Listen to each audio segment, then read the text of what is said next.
Iran has declared it will no longer abide by any of the restrictions imposed by the 2015 nuclear deal. In a statement it said it would no longer observe limitations on its capacity for enrichment, the level of enrichment, the stock of enriched material, or research and development. The statement came after a meeting of the Iranian cabinet in Tehran.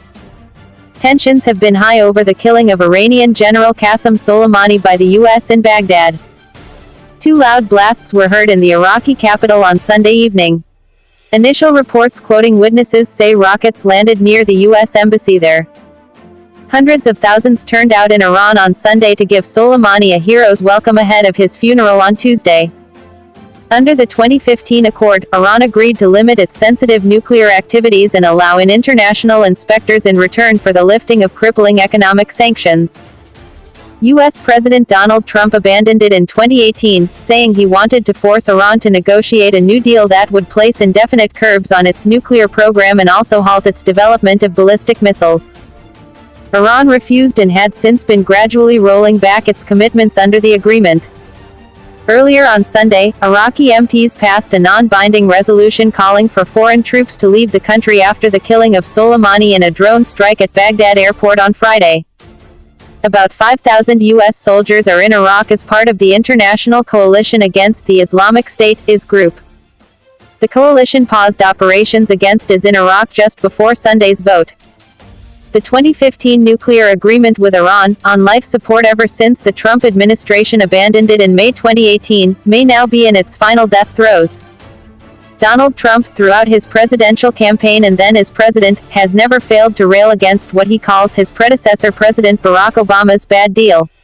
But all of its other signatories, the UK, France, Russia, China, Germany and the EU, believe that it still has merit.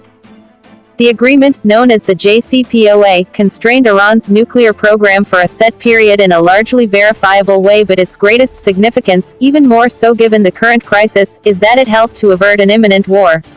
Before its signature there was mounting concern about Tehran's nuclear activities and every chance that Israel, or possibly Israel and the US in tandem, might attack Iran's nuclear facilities.